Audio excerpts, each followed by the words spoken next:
Jeg hedder Lone Ovstrup, og jeg kommer fra Hadsten, så det vil sige, at jeg har faktisk et lille stykke at køre herud.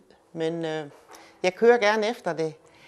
Jeg har været hos Britt i lidt over 3 år, og jeg har lejet mig ind hos Britt, mens hun var ude i Lygten også. Og da Britt så valgte at flytte herud, så fulgte jeg efter hende. Og så må jeg jo tage de kilometer ekstra, det giver. Det giver mig så fantastisk meget at være på et sted som det her, der er meget socialt i det. Lige pludselig har jeg fået mig et helt nyt netværk og nogle nye mennesker at tale med om min kunst. Jeg har hidtil stået på et lille værelse derhjemme, og har egentlig været fuldt ud tilfreds med det. En dag fik jeg en mail fra min kusine, som var på Britts mailliste. Min kusine, hun videresendte en mail til mig med noget, der hed Kunstnerstafetten, og hun mente, det måske var noget for mig at deltage i det. Det var et projekt, Britt havde sat i gang, mens hun var ude i Lygten. Vi var 15, der havde tilmeldt os, og det foregik på den måde, at vi hver især skulle sende en eller anden ting til den næste på listen. Så det vil sige, at jeg også modtog noget. Jeg modtog et lille stykke lærred, og det lille stykke lærred, jeg modtog, det skulle jeg benytte i et nyt kunstværk, som jeg skulle lave. Og det skulle alle, der var med i Kunstnerstafetten. Det blev så starten på, at jeg kom til at lære Britt at kende, og kom til at lære August Art at kende. Og jeg fik så muligheden for at kunne få mig et lille værksted hos Britt, og det er fantastisk for mig. Det var egentlig starten på, at jeg lærte Britt og August Art at kende, så nu hænger jeg ved. Jeg startede med at have nogle få kvadratmeter. Det var fint. Jeg kunne have mit bord, jeg kunne have mit staffeli, og jeg kunne have mit maling.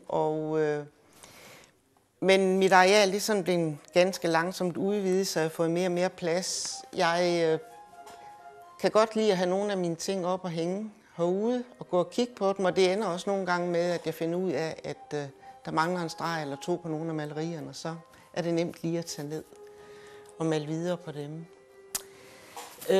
Jeg går til undervisning en gang om ugen sammen med 8 andre, eller vi er 8 på holdet, og jeg har modtaget undervisning siden 1998. Der hvor jeg går til undervisning, der får vi opgaver for, det lyder lidt skoleagtigt, det er det ikke helt, men vi får opgaver for, hvis vi vil have det, og så har vi 2-3 måneder til at arbejde med de opgaver. Når vi så er færdige, så afleverer vi os, der har valgt at lave opgaven, så afleverer vi det til vores undervisere, så bliver vi legnet op, og så bliver det ellers givet kritik på de ting, vi har lavet. Og lige præcis de opgaver og den kritik, det har gjort, at jeg føler selv, at jeg har rykket mig meget. Ofte så kan jeg ikke selv se, hvad det er, der skal til for at give billedet det udtryk, som jeg gerne vil have frem. Jeg kan nævne, det her, det er faktisk en opgave. Det maleri, der hænger her. Vi fik en opgave, der hed livets cyklus, eller livscyklus, og så måtte vi jo så male ud fra det ord. Det færdige resultat behøver ikke nødvendigvis at have den titel, men det udtryk, der er på lærredet, det er skabt i forlængelse af den titel, vi fik, livscyklus. Så det var så det maleri, jeg afleverede, fik kritik på, og der var jo som altid et eller andet, der lige skulle ændres efterfølgende, og det har jeg så gjort. Jeg arbejder både på lærred og på papir, og jeg er lige optaget af begge dele, og for mig er det godt at veksle imellem de 2 medier. Ofte så har jeg malet på papir eller lærred, som næsten er kvadratiske, så jeg fik en idé, at jeg synes, det måtte være lidt interessant at prøve at arbejde på noget lidt mere aflangt og lidt mere friseagtigt. Så det gik der lidt sport i på et tidspunkt.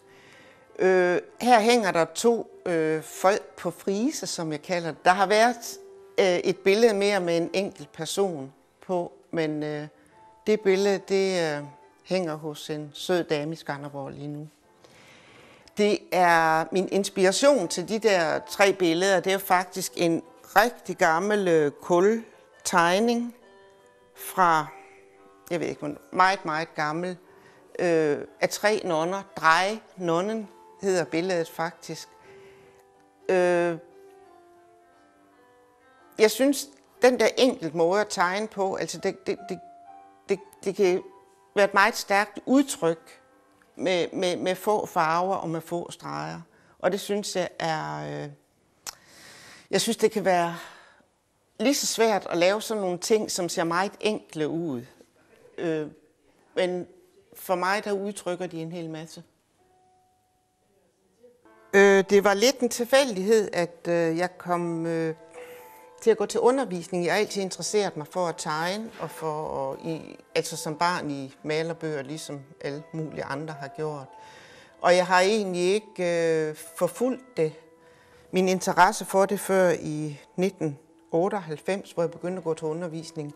Det var en bekendt af mig, som syntes, vi skulle gå til noget maleriundervisning, og vi forsøgte at melde os på aftenskolehold, og det blev så desværre ikke til noget på grund af for få tilmeldinger. Vi tog så konsekvensen af det, og så kontaktede en af underviserne, kontaktede hende privat for at høre, om hun har lyst til at have lidt kursister. Det havde hun så, og så har jeg gået hos den dame siden 1998.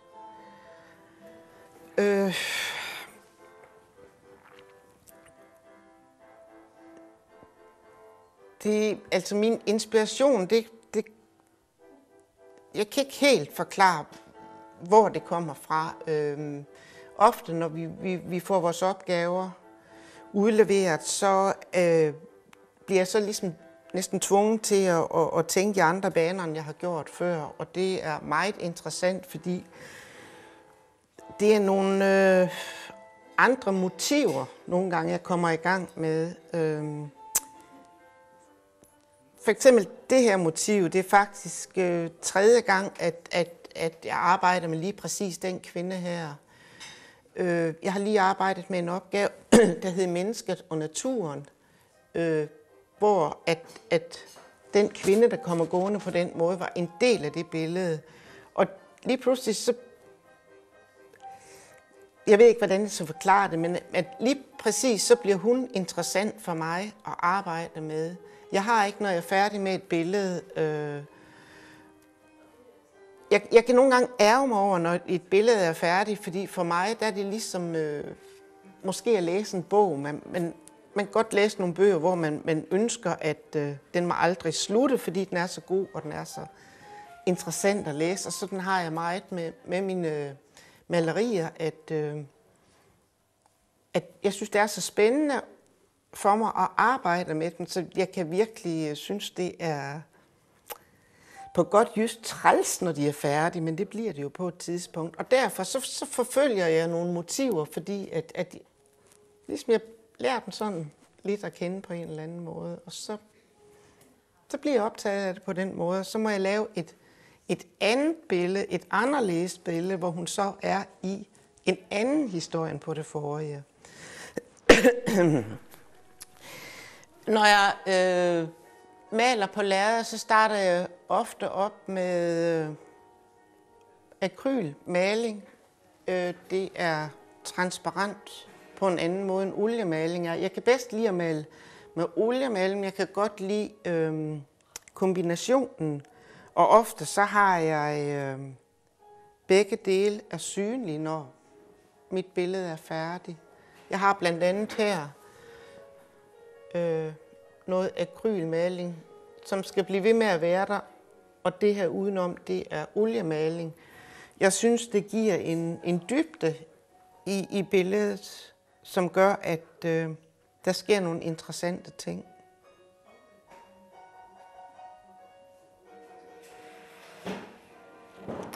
Så hvor hun er på vej hen, det skal jeg ikke bestemme, hvad folk synes. Jeg har selvfølgelig min historie inde i hovedet, men jeg vil ikke ligesom lægge folk i, altså bestemme, hvad folk kan se i det. Det er sjovt at høre folks bemærkninger til mine malerier, fordi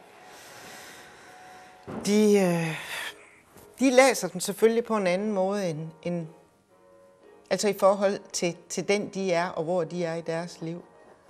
Og jeg maler dem i forhold til den, jeg er, og det, jeg synes, den måde, det skal fortælles på.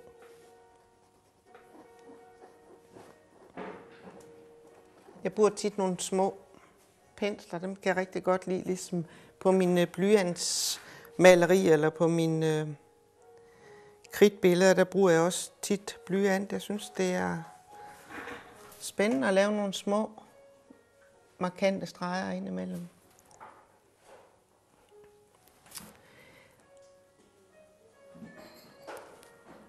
Herude på August Art bliver vi selvfølgelig også inspireret af hinanden. Vi kan godt arbejde side om side. Anne nede i den anden afdeling og Britt ude bagved, og jeg sidder her, der kan gå flere timer, hvor vi overhovedet ikke taler sammen. Men lige pludselig så bliver der råbt kaffe, og så kan man godt slippe det, man har i gang i.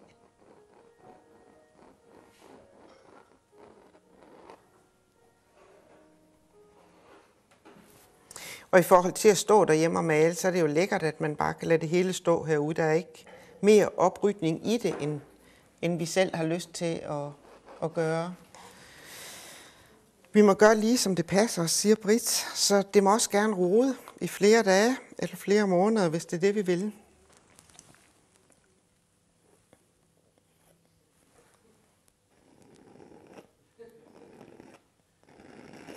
Lige præcis, så er det noget med malerteknikker og sådan noget. Det er noget, der bliver vi selvfølgelig inspireret af hinanden.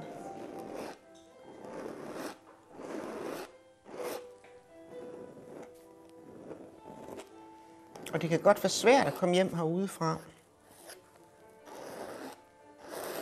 Jeg tror lige for tiden, der har jeg meget mere at male noget, der sådan ligesom kunne minde lidt om vand. Jeg ved ikke, om det er min køretur herud langs Kalø Vig, der gør, at jeg har lyst til at arbejde lidt med det våde element.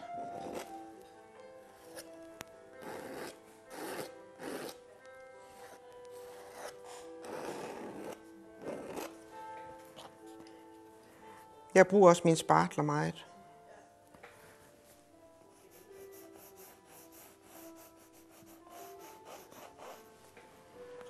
Og en lille gummidims her. Dem kan man lave meget spændende med, synes jeg.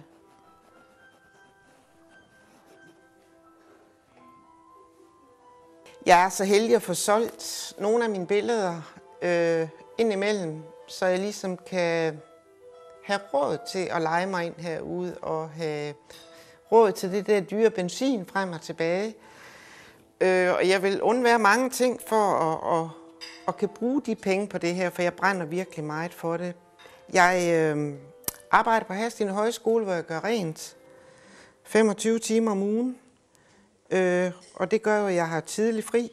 Jeg har ofte en ugenlig fridag, og den bliver tit brugt herude. Hvad der har fået mig til at bruge så meget tid på det, det ved jeg faktisk ikke. Jeg tror, det er... For mig der er det godt, tror jeg, at fortælle min historie på den her måde. Jeg slapper af ved det. Ikke at jeg synes, det er nemt at lave et maleri. Jeg synes, det er lidt svært, men jeg synes, det er interessant at fortælle historierne. Så jeg kan ikke forklare, hvorfor, men jeg har ligesom fået et behov for at male. Så det vil jeg blive ved med, lige så lang tid jeg har lyst til det.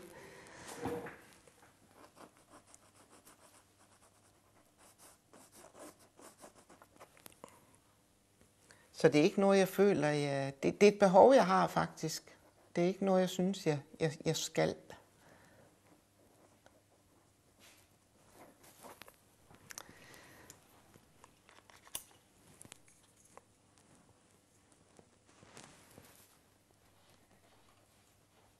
Jeg hedder Torben Knudt Winterfeldt. Jeg hedder egentlig Torben Michael Knudt Winterfeldt. Men jeg kalder mig Torben Knudt, fordi det er jo meget hurtigere og nemmere.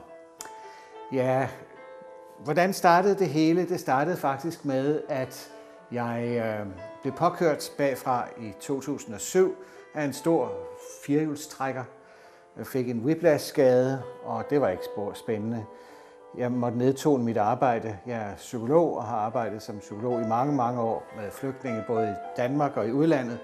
Men det blev værre og værre, fordi året efter, nøjagtigt et år efter, fik jeg mentant et slag mere. Og det var jo forfærdeligt. Endnu en stor bil kørte ind i mig. Og så måtte jeg altså stoppe med mit arbejde som psykolog. Og hvad skal man så gøre? Ja, jeg var heldig, at min søn, jeg har 3 børn, de 2 af dem er skuespillere, og den ene af dem var ved at uddanne sig i New York og kom hjem og sagde, far, den der åndssvage stjernekigger, der står derhenne, den fjerner vi. Og så skal vi have stillet det her staffeli op, og så begynder du at male. Og det gjorde jeg så, og det skal vi skal tilbage, altså nogle få år tilbage, og det var en åbenbaring. Jeg har en efteruddannelse som tegneterapeut oven i min psykologiske uddannelse, altså sådan en gestaltterapeutisk uddannelse, men har aldrig på den måde beskæftiget mig med maleriet. Jeg er vokset op i en familie, hvor min far var kunstmaler, og han levede af det. Min farmor var pianist. I kan høre lidt musik i baggrunden måske, og det er jo så noget, som jeg er blevet meget inspireret fra barnsben, nemlig fordi min farmor sagde altid, når jeg gik til spil hos hende, nu skal vi improvisere. Og så improviserede hun, og så improviserede jeg. Og det var jo spændende for sådan et lille barn. Nå, men jeg er så landet herude i August Art, og det er jo et virkelig dejligt sted. Ro og fred og smukke farver, som er duset og som giver noget helt specielt til malerierne. Der er et billede, jeg meget gerne vil fortælle lidt om. Jeg kan jo fortælle meget om de forskellige, men det billede, som jeg har lavet for ganske nylig, det er det her billede, som, det er jo måske ikke så svært at se, hvad det er, der påvirker mig meget. Det er jo nemlig, her har vi G-nøglen, musikken, og det inspirerende, der sker, når man spiller og maler. Det er tit sådan, at jeg komponerer et stykke musik, og så maler jeg til. Men det er også nogle gange, at jeg maler og bagefter komponerer. De hører meget tæt sammen. Så her går vi over, og ja, det er jo så også en del af mig. Jeg er sådan en rigtig skorpion, og så synes jeg, at vi skulle have sådan en kal med der. Altså, mine billeder, det handler om eventyret. Først og fremmest gå på eventyr. Og overskriften er vel, hvordan vi er sammen som mennesker. Med kærlighed og nærhed, og inspirerer hinanden. Har det sjovt og nyder livet. Og det skulle mine billeder gerne illustrere. Nemlig fyldt med farver og fyldt med glæde. Ja, ansigter, det er klart. Det er jo noget, som jeg er meget optaget af, fordi jeg har set mange ansigter i mit liv. Det er nu ikke en speciel person her. Der er også en pige herovre. Jeg tror nok måske, at det er min datter eller en anden sød pige, jeg har set på et tidspunkt. I hvert fald så bliver jeg jo inspireret af de ansigter, jeg ser. Vi kan gå lidt videre og se herover. Der er igen et ansigt. Og det, som jeg synes er sjovt at arbejde med, det er alle de her forskellige former. Eventyret igen. Ikke? Her er der et hus, og her er der et træ, og hvad hun tænker, det er hele hendes univers. Jeg elsker også de forskellige former. Jeg beskæftiger mig meget med huse, både på denne her måde her, men jeg kan også vise her, altså ganske simple små malerier. Der står nogle stykker hernede, som fortæller små historier alle sammen omkring steder, hvor folk bor og færdes. Herover har jeg også noget hængende, og igen eventyret. Øjne, fugle, farver og musik. Sådan kan man sige det. Et billede, som jeg rigtig godt selv kan lide, er det her billede herover, som illustrerer en rytme og en sang nærmest. Her kommer lyden ud og bliver til små melodier. Ja, det er mig som kunstner, og det er vidunderligt at have fundet ind i sig selv et sted, hvor man synes, man virkelig hører hjemme og nyder at være. Jeg er privilegeret, synes jeg. Jeg er 65. Jeg er gået på førtidspension. Ja, nu er jeg altså folkepensionist, kan jeg nok regne ud. Og det er jo herligt sådan at have fundet noget, så man ikke bare skal sidde i denne her gyngestol og sige, gang, hvad skal jeg lave? Jeg skal ikke lave noget. Jo, jeg skal. Jeg skal nemlig rejse mig, og jeg skal gøre noget. Og det er det, som jeg nyder. Og så er jeg så privilegeret, at min familie også synes, at det er sjovt, det jeg laver. Så har man jo lyst til at lave endnu mere. Venner, jeg synes det også. Og så har jeg også solgt en del billeder efterhånden. Så det er jo ikke så ringe. Ja. Ja, måske kan I høre, at det er glad musik. Og det er vigtigt for mig. Ja, det er min lille iPad, som jeg har med alle mulige steder.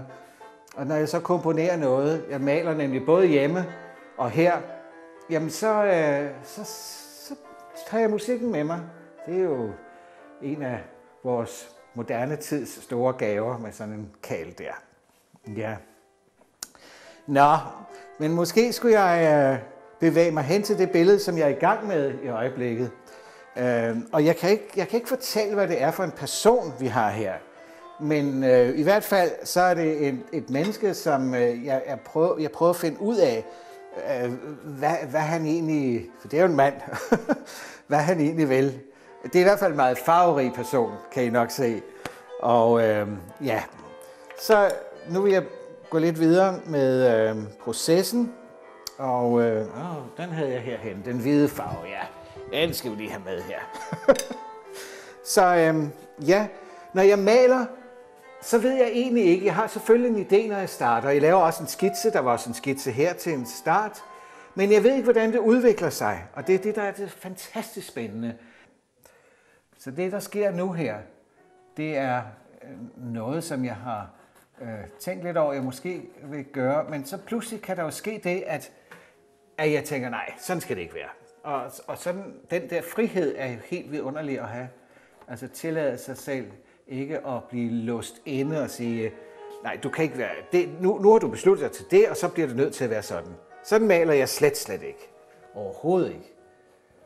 Så som I måske kan se, så bevæger jeg mig rundt. Det er meget typisk. Jeg har ikke det der med, at jeg er et sted længe. Jeg bevæger mig rundt i maleriet og prøver sådan, ligesom så mange andre kunstnere vel sagtens, at stå lidt på afstand og kigge, og hvad sker der så? Men også det der med at lade penslen få lov til at arbejde der, hvor den gerne vil. Det er dejligt. Ja. Så jeg føler mig som et meget privilegeret menneske. Tænk, at der er nogen, der gider have mine billeder hængende på væggene. Det er virkelig dejligt. Det er virkelig en stor lykke for mig. Og så synes jeg egentlig også, hvis jeg skal tillade mig at sige det, at jeg også godt kan lide det, jeg selv laver. Altså man skal jo kunne lide det, man gør. Og jeg synes jo, det er sjovt.